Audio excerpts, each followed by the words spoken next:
Hi all, in this video lecture we are going to discuss about PTAT current generation and an constant GM biasing. Before getting into this, let's try to recall the content what we have been discussed in our previous video lectures. Firstly, we have been discussed an supply independent biasing. Here we have been considered an idea that I reference must somehow derive from an iode. That is nothing but an getting an feedback from an iode to an I reference itself, not to make any corrections. Then we have been gone for an temperature independent references. There we have been seen that how we can generate an reference voltages by taking an again positive temperature coefficient and a negative temperature coefficient voltages by combining that with an proportional factors, that is V reference is alpha 1 plus alpha 1 into V1 plus alpha 2 into V2. We have been considered with the combination of those things we can generate a band gap reference. We have been seen. Then once we have been generated the band gap reference voltages, we have found some of the issues related to an collector current variation, what it is going to be getting. Then compatibility with CMOS technologies. In order to compatible with that, we have been replaced an bipolar transistor with an P type. NPN has been replaced with PNP. Then op amp offset and an output impedance. How to eliminate that VOS? We have been approached with in many ways. In order to suppress the effect of an input offset voltage, we try to increase that VTN voltages. Then we have seen in feedback polarities, then band gap reference, why it is called. If for a zero temperature coefficient is directly proportional to energy band gap. Then supply dependence and startup, and we have seen a curvature correction. In today's lecture, let us see that PATP current generation. Okay, with this circuit we can generate a constant current source. Earlier we have been discussed this circuit in an op amp offset and an output dependent circuit, that in order to make a balance of this Vx and an Vy voltages, we are going to bias an M3 and M4 to give an equal current in order to proportional to the temperature. That's why if it is going to change according to proportional to temperature, if I bias to another MOSFET, if I try to get a current from that particular MOSFET, it is always proportional to temperature. This is how we can get it. We combine supply independent biasing scheme with an bipolar core. In that fashion also we can get an constant current source with respect proportional to temperature. This is an supply independent biasing scheme. Here IoT is been taking reference to an input terminal by mirroring concept. From I reference it has been taking and mirroring. That means this top circuit makes sure that whatever the current here it has been flowing is same is equal to the current here it has been flowing same. That means if M1 is equal to M2 or M3 is equal to M4 identical, then we can tell that Vx is equal to Vy. That is what it has been telling. Okay, that means it is going to produce an voltage difference exactly equal to temperature reference.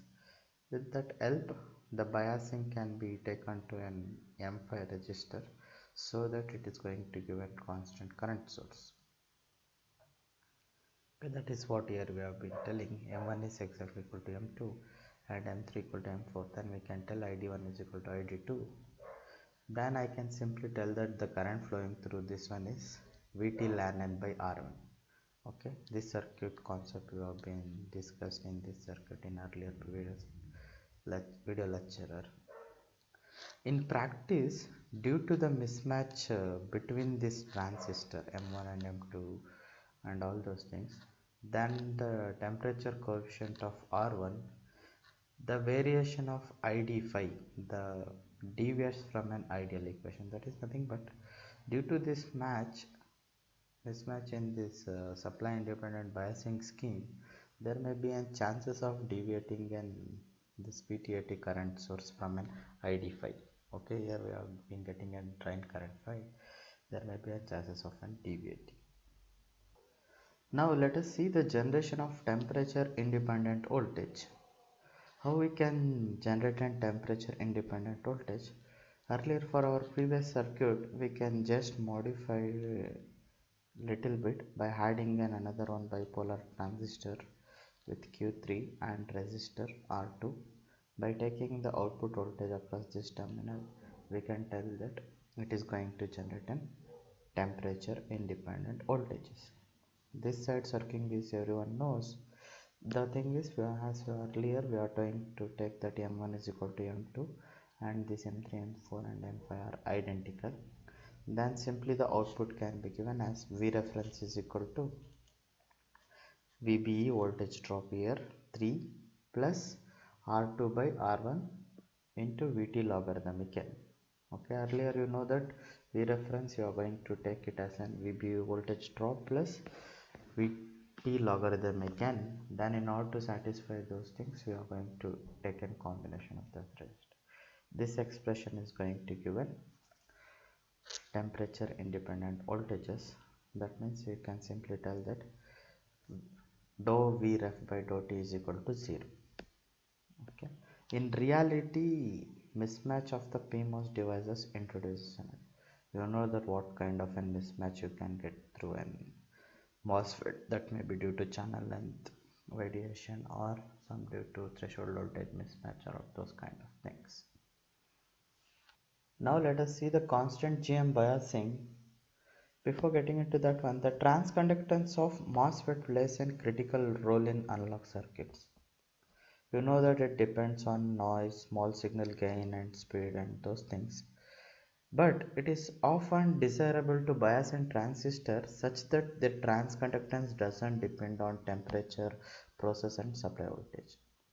If I want to make a constant transconductance, I need to make sure that the transconductance is not dependent on temperature or process parameter or supply voltages. How we can build that one? Let us consider a circuit of an supply independent biasing. This is the circuit we have been discussed in supply independent biasing. There we have been discussed and derived an IOT expression that is equal to 2 divided by mu n C of W by L n 1 over Rs square into 1 minus 1 by root k whole square. These things we know that. The transconductance of an M1 simply be given by GM1 into square root of 2 mu n C of W by L and ID1. These things we have been discussed in single stage amplifiers itself. Okay, I know that GM, this IOT is nothing but a drain current. If I simply substitute this expression here, it becomes 2 divided by this mu n. This mu n C of W by L and straight away cancels. Then here I have been left out with 2 by Rs square into 1 minus 1 by root k whole square. This square and square get cancels. 2 into 2 it becomes, and 4 square root of 4 is once again 2. This square cancels.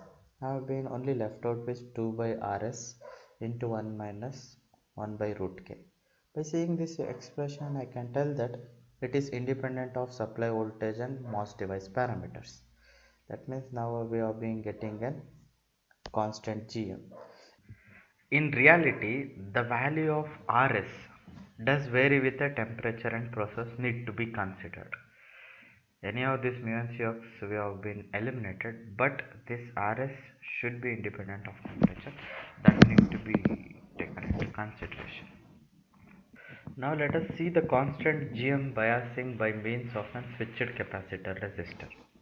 When we are going to use this switched capacitor resistor, firstly, whenever the precise clock frequency is available, at that time we are going to replace the resistor such that it is equal to inversely proportional to the frequency 1 by Cs into Fck. You can see the figure here. This is an constant GM biasing by means of a switched capacitor. Here we have a capacitor. It has been connected with switches S1 and S2. Here we have a CB capacitance. It is added to shunt the high frequency components resulting from switching to ground. Okay, now to avoid that one, we will do, since the absolute value of capacitor is typically more tightly controlled and the transmission coefficient of a capacitor is much smaller than that of a resistor. Earlier we had this resistor RS. We had a question that whether it is temperature independent and then process. But if we replace these things with a capacitor, it is going to have a very much smaller variation with respect to RS. That's why it is going to provide an higher reproducibility in the bias current and then transconductance. Okay, that is the advantages of this circuit. Then we can also do an voltage to current conversion by means of a switched capacitor resistor by connecting in this configuration. This is going to produce an voltage to current conversion. As you all know that this MOSFET is an always an voltage to current conversion device. Here it is going to take the difference and it is going to proportionally generate an current through a switched capacitor concept. Okay, if it is high, this will be closed. If it is low, then this will be closed. Okay, during high it creates a path from MOSFET to CS charging. During a negative, here it is going to be having a discharging path. Thank you for watching.